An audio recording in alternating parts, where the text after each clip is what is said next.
If Ahmadinejad was a Mossad asset, then everyone could be one. This is like straight out of movie, mind blowing. ये reaction केवल एक Iran समर्थित पत्रकार का नहीं है, बल्कि आज पूरे अरब वर्ल्ड का यही रिएक्शन है। हर किसी का दिमाग फट चुका है ये खुलासा देकर। दरअसल आपकी स्क्रीन पर देखिए, अमेरिका सबसे बड़े अखबार न्यूयॉर्क टाइम्स ने अपनी इन्वेस्टिगेशन रिपोर्ट जारी करी है, जिसमें इन्होंने बताया है कि इजराइल की खुफिया एजेंसी मोसाद ने ईरान के पूर्व राष्ट्रपति और आज की तारीख में सबसे ताकतवर पॉलिटिशियन माने जाने वाले अहमदनेजाद को रिक्रूट कर लिया था। जी हाँ, इन्होंने पूरी टाइमलाइन दी है कि कब और कैसे ये सब हुआ है। दरअसल 2024 के अंदर हंगरी की एक यूनिवर्सिटी है, लुडोविका यूनिवर्सिटी। अब हुआ ये कि 2024 में इस यूनिवर्सिटी के अंदर एक क्लाइमेट कॉन्फ्रेंस होने वाली थी, यानी कि पूरी दुनिया भर में जो ग्लोबल वार्मिंग हो रही है उसे लेकर एक कॉन्फ्रेंस होने वाली थी। अब यहाँ पर मोसाद क्या करता है कि इस यूनिवर्सिटी के जरिए अहमदनेजाद को एक इनविटेशन भेजवाता है कि आप आइए और यहाँ पर कॉन्फ्रेंस में हिस्सा लीजिए और बताइए कि क्लाइमेट चेंज क्यों हो रहा है। अब अहमदनेजाद ने इस इनविटेशन को एक्सेप्ट किया और वो पहुँचे बुडापेस्ट। और बुडापेस्ट वो जिस होटल में रुके हुए थे, रिपोर्ट्स के अनुसार उसी होटल में इजराइल के खुफिया एजेंसी मोसाद के चीफ और उनके एजेंट भी रुके हुए थे और उन्होंने मीटिंग की अहमदनेजाद के साथ। अब मोसाद का लक्ष्य ये था कि अहमदनेजाद 2005 से लेकर 2012 तक ईरान के राष्ट्रपति थे और आपको बता दूं कि इन्हीं के कार्यकाल में ईरान की तरक्की सबसे ज्यादा हुई है। यहाँ तक कि जो ईरान का पूरा परमाणु कार्यक्रम है वो अहमदनेजाद के कार्यकाल में ही सबसे तेजी से बढ़ाया गया था, इसीलिए इन्हें काफी पॉपुलर माना जाता है ईरान के अंदर। आज भी ये ईरान में काफी पॉपुलर हैं। पॉलिटिकली ईरान के अंदर अच्छा खासा इनका इन्फ्लुएंस है और मोसाद चाहता था कि इनको रिक्रूट करके इन्हें लालच दिया जाए कि आपको हम फिर से राष्ट्रपति बनाएंगे, पूरे ईरान का कंट्रोल आपके हाथों में देंगे, बदले में आप हमारा तख्ता पलट में साथ दो। अब इस रिपोर्ट में ये नहीं बताया कि अहमदनेजाद वाकई में ही रिक्रूट हुए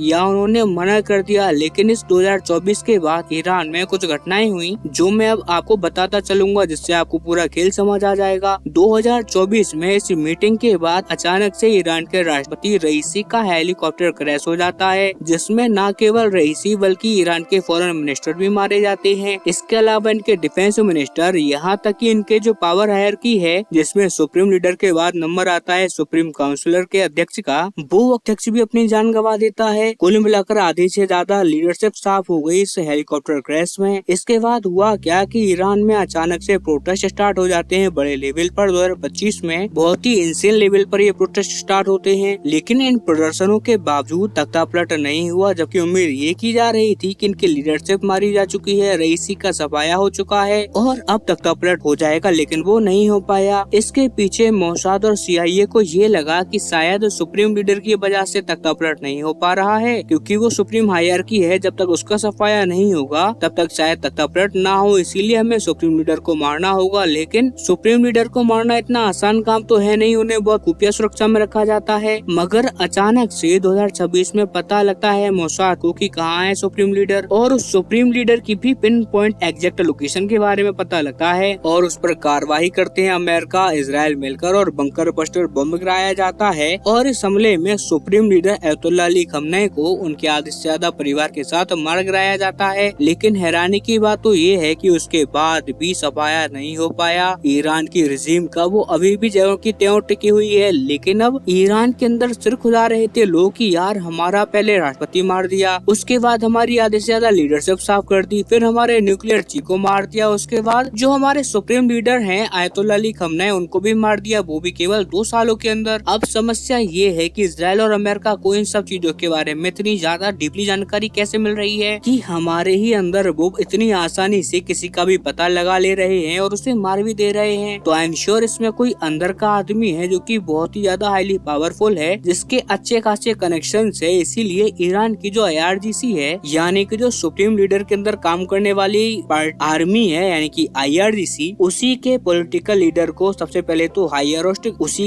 उसके सुप्रीम लीडर को सबसे पहले तो हाई अरेस्ट कर लिया। उसने सभी पॉलिटिकल लीडर्स को हाउस अरेस्ट कर लिया, इंक्लूड अहमदनेजाद। और तब इसका भांडाफोड़ हुआ और तब न्यूयॉर्क टाइम ने इसका पूरा खेल सबके सामने लेके इसके तार जोड़े कि कब कहाँ कैसे क्या कनेक्शन था, इनकी पूरी ट्रेवल हिस्ट्री निकाली और पता लगाया कि अहमदनेजाद ही वो मूल हो सकते हैं जिन्होंने अयतुल्ला अली खमनेई की लोकेशन बताई। इनके इनके टॉप लीडरशिप का ठिकाना दिया और यहाँ तक कि राष्ट्रपति रईसी के हेलीकॉप्टर के साथ भी शायद गड़बड़ी इन्होंने ही करी हो, क्योंकि जिसने इजराइल को अयतुल्ला अली खमने की लोकेशन बताई, इनके टॉप लीडरशिप का ठिकाना दिया और यहाँ तक कि राष्ट्रपति रईसी के हेलीकॉप्टर के साथ भी शायद गड़बड़ी इन्होंने ही करी हो, क्योंकि अहमद नेजाद से ज्यादा कनेक्शन ईरान के अंदर किसी के नहीं है। और इसीलिए सब आज सरप्राइज हैं ये सब देखकर कि वो आदमी जिन्होंने एक्चुअली ईरान को सपना दिखाया परमाणु हथियार बनाने का, आज वो ही मोसाद का एजेंट निकल रहा है। खैर, इस पूरी घटनाक्रम में आपका क्या मानना है, आपकी राय कमेंट में देना ना भूलें। साथ ही चैनल सब्सक्राइब करें, वीडियो लाइक करें। हम मिलते हैं जल्दी अपनी अगली वीडियो में, तब तक के लिए नमस्कार।